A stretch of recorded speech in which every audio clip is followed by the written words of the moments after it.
dis donc, j'espère que vous allez superbement bien. Ça y est, je reprends un peu ma caméra parce elle est restée dans la poussière, dis donc. Il y avait de la poussière partout sur l'appareil. Non, c'est pas ça, c'est que j'ai la flemme de filmer, c'est surtout le montage qui m'embête le plus. Mais bon, là, aujourd'hui, j'avais besoin de vous parler de plusieurs choses. Donc, on va parler d'abord de ce qui s'est passé ces derniers temps. Donc, ça fait 3 semaines que j'ai pas posté de vidéo parce que figurez-vous, mon Dieu, figurez-vous qu'une semaine après avoir posté, qu'est-ce qui nous arrive? Non, la semaine où j'ai posté ma dernière vidéo, qu'est-ce qui nous arrive? Michael a été contact, un cas contact au niveau Covid, hein, je vais parler au niveau du Covid. Donc Michael était cas contact, donc en tant que cas contact, il devait rester à la maison puis passer le test du Covid. Donc moi, mes allées et venues, c'était top. Donc résultat de Michael pour le Covid, test positif. Donc je deviens moi-même cas contact. Donc Michael, il reste isolé de nous, donc de Kylian Veimiti et moi. Donc moi, Kylian Veimiti, on part au laboratoire, on fait le test. On a eu le test 2 jours après qui s'est révélé négatif. Donc je me suis dit, hurrah! Je contacte entre-temps. On sait que Michael est positif, donc il doit rester 7 jours à la maison isolé et il peut reprendre le travail. Puisque à ce moment-là, il sera plus, comment on appelle ça, contagieux. Écoutez bien la suite. Donc, il était plus contagieux, donc monsieur peut retourner au travail. Sauf que moi, quand j'étais négatif, j'appelle l'école pour leur dire, ben voilà, on est négatif, est-ce que les enfants peuvent reprendre l'école? Et la directrice qui dit, elle préfère que les enfants reprennent l'école quand le papa reprendra le travail. Moi, c'est ok, 7 jours. Ouais. Entre-temps, qu'est-ce qu'on reçoit? On reçoit un appel de l'ARS qui nous dit que comme je suis cas contact, de quelqu'un qui s'est révélé positif et que ce quelqu'un positif vit sous le même toit, je dois faire le test. Bien évidemment, on a fait le test. Il s'est révélé négatif.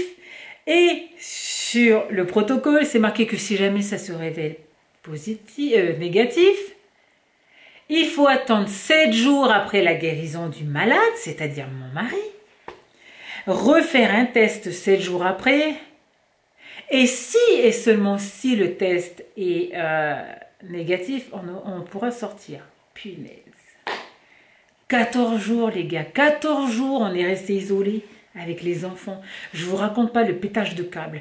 J'ai pété un câble parce que déjà ce deuxième confinement, je le vis très mal ce deuxième confinement. Et pourtant on n'est pas confiné comme d'habitude.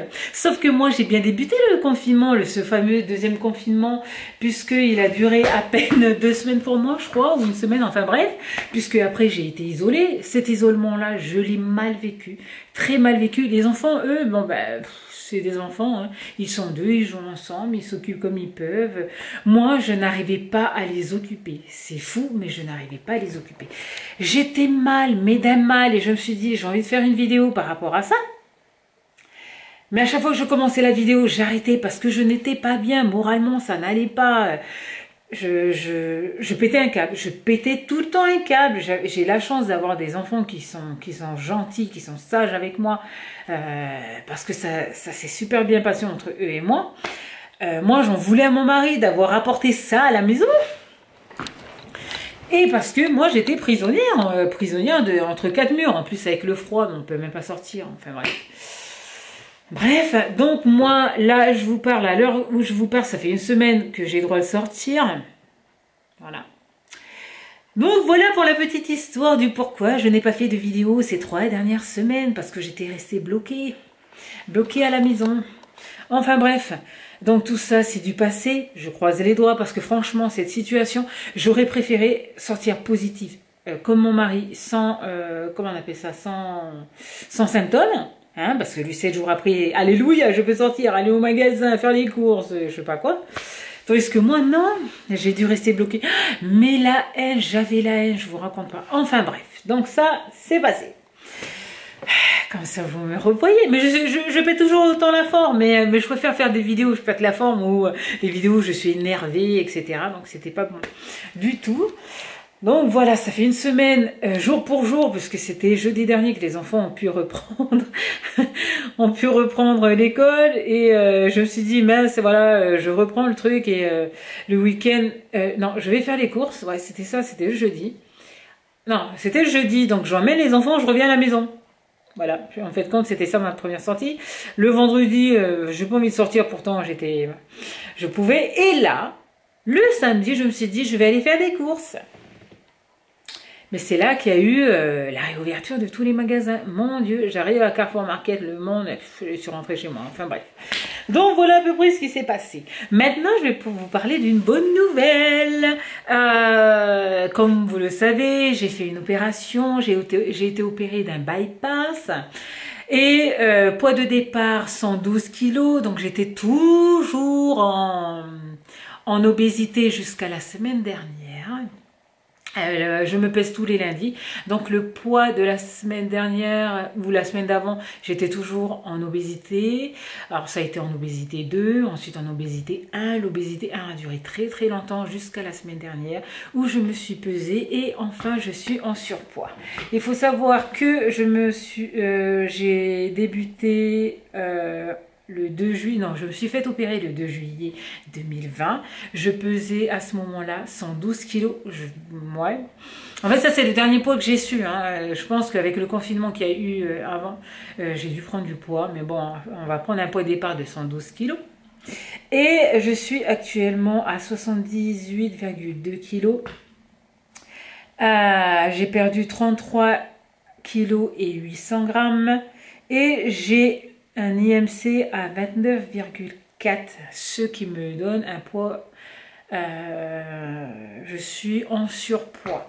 Le surpoids ne me dérange pas, j'aimerais bien arrêter là, mais je sais que ça ne s'arrête pas. Il faut savoir que sur tout mon parcours, il n'y a qu'une seule fois où mon poids a stagné pendant 3 semaines, c'est quand je faisais 99 kilos ou un truc comme ça. Et ensuite, ça n'arrête pas de descendre. Donc, je n'ai pas eu de poids qui a stagné à un moment ou à un autre. Palier, c'est ce qu'on appelle des paliers.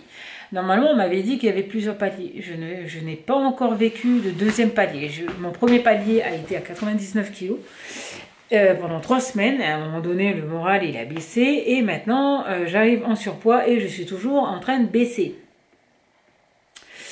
Donc moi j'aimerais bien que ça s'arrête là, mais je me dis si je perds un peu plus c'est pas grave parce que de toute façon à un moment donné je crois que d'ici 1 an ou 2 ans je vais reprendre 10% du poids que j'ai perdu. Donc imaginez 33 kilos quoi. Enfin bref, donc on verra bien. Donc je suis contente. Je suis contente de cette perte de poids en sachant que voilà à côté je fais quand même du sport, je suis quand même active à ce niveau-là, donc je ne me laisse pas dans un canapé et que les kilos ils partent tout seuls, non, parce que j'ai besoin de prendre de la musculation, parce que j'ai de la peau qui pend, le ventre ça va un peu, les mollets, n'en parlons pas, j'ai l'impression que voilà, les seins, ben ça commence à ne plus être très très beau tout ça. Donc voilà, ça c'est le point négatif de l'opération. Donc c'est pour ça que je vais vous faire cette vidéo là aussi. Hein, on va parler aussi de tout ce qui ne va pas. Parce que oui, le poids c'est bien. Parce qu'on en perd, c'est facile. Il y a eu l'opération, etc. Et non, c'est pas facile. Ça y est, je commence à remanger mieux. Sauf que la semaine dernière, il m'est arrivé un petit accident. C'est que la viande, ça ne passait plus. La seule viande que je peux manger, c'est la viande que je fais avec mon pot-au-feu. Donc ça passe nickel. Ça, au niveau nourriture, je ne vais pas vous en parler. Je vais vous parler de ce qui se passe maintenant et ce qui ne me plaît pas. Mon corps change. Oui, je perds du ventre, je perds des fesses, je perds des cuisses, de l'entrejambe, je perds des mollets, je perds des sous-bras, je perds des seins. Donc ça, c'est tout ce qui est négatif. J'ai de la peau qui commence à pendouiller, donc j'ai intérêt de faire plus de sport que d'habitude parce qu'il faut faire du renforcement musculaire. C'est pas comme ça. Hein. Donc si on veut un joli corps, donc il faut travailler tout ça. Ce qui m'embête le plus depuis 2 semaines, voire 3 semaines, c'est ma paire de cheveux. Elle est très très fine. ma natte est très très fine. Ça change d'avant l'opération. J'étais quelqu'un qui a beaucoup de cheveux. Je perds des cheveux ici, donc normalement on doit voir. Donc je dois teinter mes cheveux, mais je pense qu'on verra. Ici j'en perds énormément. Là aussi, donc c'est tout le devant qui ramasse. Ça, c'est l'inconvénient de cette opération-là, alors que moi, j'avais pris toutes mes précautions avant l'opération, de prendre tous les médicaments possibles pour éviter la perte de cheveux. Alors, j'ai de jolis ongles, hein, au niveau des ongles, c'est nickel, même si je les coupe pas, je les taille pas, etc. Hein, c'est nickel. Par contre, au niveau des cheveux, c'est absolument catastrophique. J'en perds énormément, donc ça, c'est le côté négatif de cette opération-là. Pourtant je prends mes médocs, mais c'était prévu. Voilà, le chirurgien m'a pas dit tout va aller nickel, vous aurez pas de problème après. Non, non, non, j'ai été informée de tous les tracas que j'allais avoir après cette opération-là, tous les dumpings, quand on se sent mal après manger, je les ai. Bref. Je grignote par contre. Là, je grignote pas mal. Bon, après, je grignote des carottes. Hein. Je sais pas, j'ai une envie de carottes. J'ai des envies de femme enceinte. Hein. Les carottes, j'ai envie de carottes, j'ai envie de fruits tout le temps, j'ai envie de légumes tout le temps, que ce soit crus, voilà. Pour le moment, je grignote que ça. Hein, faut espérer que je grignote pas de chocolat. Le chocolat, j'en ai peur. J'ai extrêmement peur. Je n'ai pas remangé de chocolat depuis que j'ai fait cette opération-là. Alors, je me rappelle que ma prof de sport me disait que un carré de chocolat, je pouvais, mais j'en ai peur. J'ai peur d'être malade. C'est même pas peur de goûter ou manger, j'ai peur d'être malade. Donc, c'est pour ça que je pars trop vite. C'est pour ça que je mange pas de chocolat. Mais sinon voilà, sinon ça va bien, je vais superbement bien, mais il y a tous ces tracas, cette peau qui commence à pendouiller, ça me fait très peur, même si je sais qu'il y a toujours la chirurgie esthétique, mais voilà, quoi, je sais même pas si je vais être prise en charge, donc peut-être que je vais vivre avec ça tout le long de ma vie, donc c'est pour ça que j'ai pas trop envie de perdre. Moi je me suis donné un quota enfin un palier de 75, voilà, un objectif, pardon, pas un palier, un objectif de 75 kilos. Donc je suis à 78,2 et il me reste 3,2 kilos. Voilà, pour atteindre mon objectif premier, donc on verra. Et si jamais j'atteins ce chiffre-là, j'essaierai d'aller jusqu'à 70 kilos. Et ensuite, pas moi. J'aime les formes, j'aime pas être maigre. J'ai pas envie d'être maigre, c'est pas quelque chose que je demande. En fait, le surpoids me suffit, en fait. Je suis très bien maintenant, j'arrive à courir. Voilà, j'arrive à courir, donc je suis contente. C'est ce qui me plaît le plus. Donc voilà un peu, je voulais vous donner de mes nouvelles, parce que ça fait bien longtemps que je vous avais pas fait de vidéo. J'espère être un peu plus régulière. Il est quelle heure? Il est 13h30. C'est tout. Le temps, il passe lentement quand j'ai pas mes enfants avec moi. Il me manque terriblement. Donc voilà.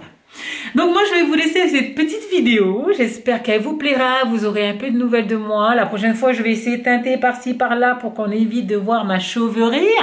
Donc voilà.